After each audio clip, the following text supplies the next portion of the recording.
I'm going to talk about a little bit basics before we go on to the advances that have come in.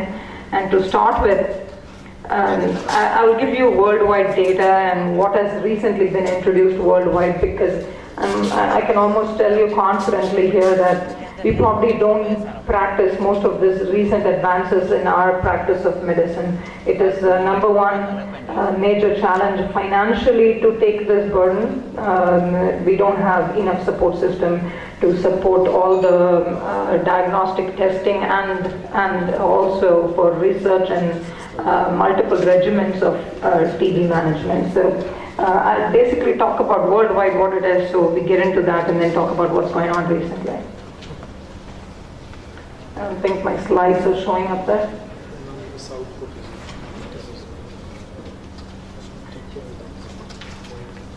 Okay, so before we get that going, let me ask a question, if I can take a hand count. How many people treat tuberculosis regularly in your outpatient clinic, if I can take a hand count? Okay, so that's less than, probably less than 50% of the people sitting in here. So having known that, since I'm a pulmonologist, I think I deal with a lot of tuberculosis patients in my outpatient clinic. And as I see referrals, the doctors who are referring me patients are not just pulmonologists, they're not just general medicine doctors, cardiologists, neurologists. It's a disease that can affect any part of your body. So that's interesting. That's really concerned. But MDR tuberculosis is spoken about so much research-wise, but I think if you consider data in India, management of MDR tuberculosis as physicians is really behind on the schedule. So I think if you can go back to that slide that had some data from WHO. This one, yes. So currently there are 8.6 million new cases worldwide annually. Oh my God, that's a lot. And this is from WHO 2012. We're talking about cases that are diagnosed new throughout the world every year. The biggest burden is actually in Africa, India and China. India, China together is the biggest burden for multi-drug resistant tuberculosis.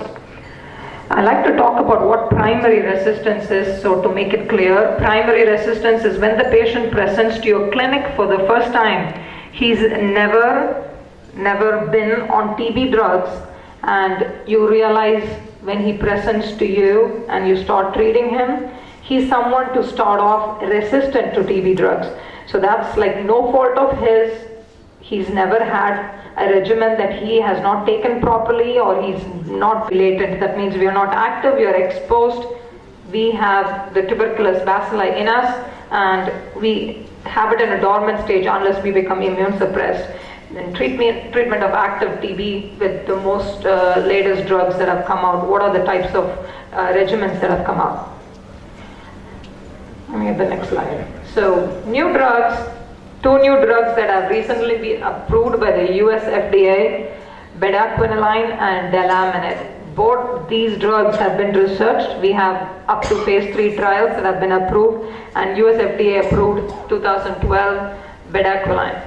We have not currently used this drug universally, but it is an approved drug for multi-drug resistant tuberculosis. So that's, if I can go back, bedaquiline, its mechanism of action is a little different. It's both for drug sensitive and drug resistant MDR, Mycobacterium tuberculosis, so could be drug resistant, could be sensitive. Drug interaction with other drugs and other anti-TB drugs are much less. Cross resistance with ethambutol, pyrazinamide, moxifloxacin, amikacin, streptomycin, much less.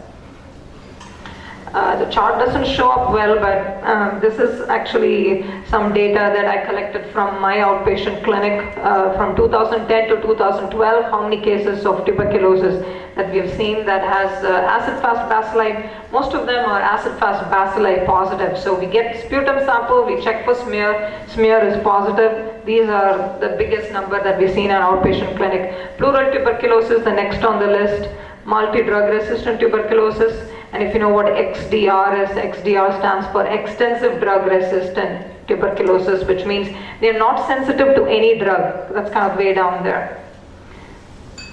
If you can go back to that graph, let me just show you that other part. Extrapulmonary tuberculosis, which is not very common.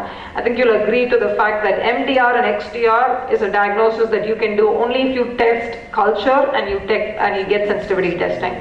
So let me get another hand count. How many of you are able and will do drug sensitivity testing after culture in your outpatient clinic? Can I get a hand count?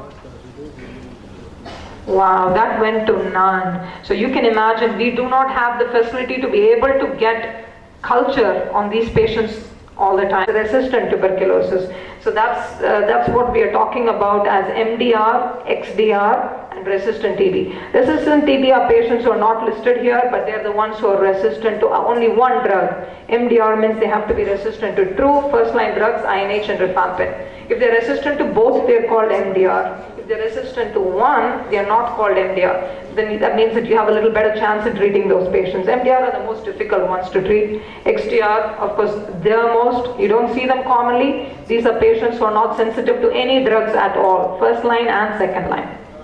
Let me get the next slide. So bedaquiline precautions, a few, but this drug is available, still not available to everybody here. Next slide.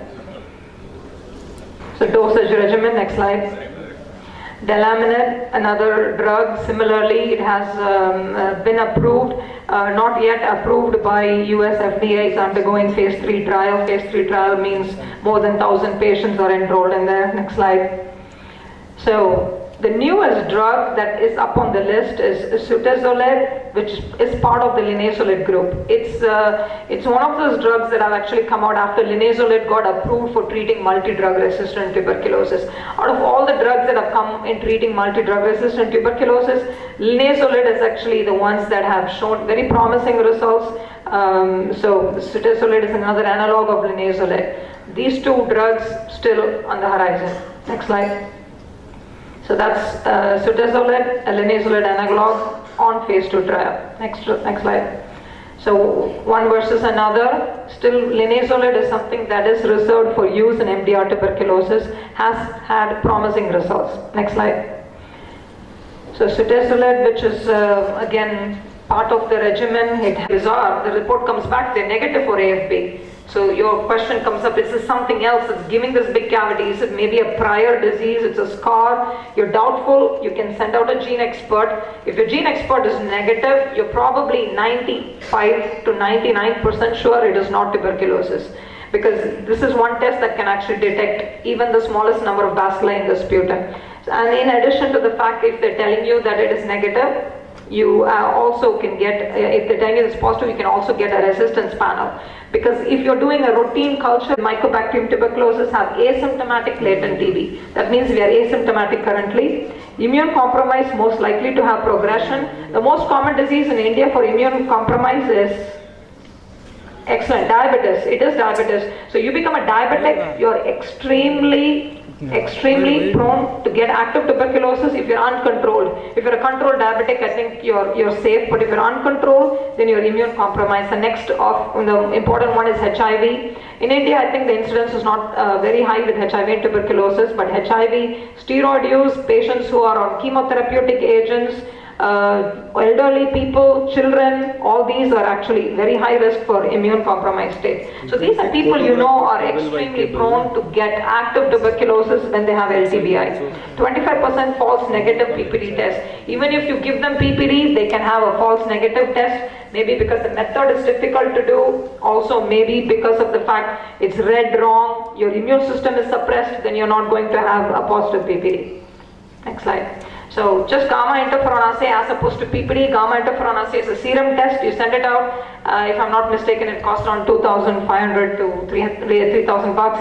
The results come back after 3 days. It measures your T cell secretion of interferon gamma after stimulation with MTBI. So MTBI is actually going into your system. It stimulates the T lymphocyte to produce gamma interferon. May produce false negative or indeterminate results in patients who are immune suppressed. Could be people who have no lymphocytes, who are on chemotherapeutic agents or on steroids. May produce false positive results if you have atypical mycobacteria. It's not affected by previous immunization by BCG, has not been validated for diagnosis of active TB. So you can't use it for active TB. It is for LTBI. And you know, PPD is difficulty assessing the patient. You have to put the test in, you have to ask them to come back in 3 days. You have to measure the induration. You need people who are properly trained to measure the induration. The induration should be more than 5-10 millimeters. So these are kind of difficulties with PPD as opposed to gamma interferon. Next slide.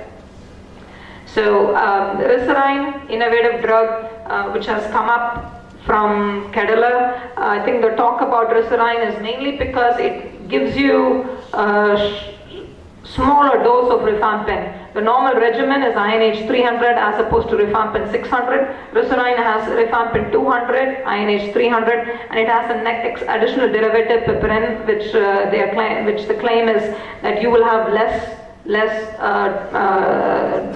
duration regimen in spite of the fact that the drug may work effectively. I think it's a still innovative drug. We need to talk about it. I'm sure Cadila is going to give you a talk about it. Next slide. So summary, despite all advances, TB still is a big challenge. I think it's the biggest burden India can face probably in the next 2 decades. Rapid diagnosis of TB is possible with GeneXpert available in India. Newer drugs have potential to improve outcome in MDR potential. The most important one I think is linezolid out of the one I spoke. The other newer drugs not currently available. For treatment of drug sensitive TB, 6 months is the minimum.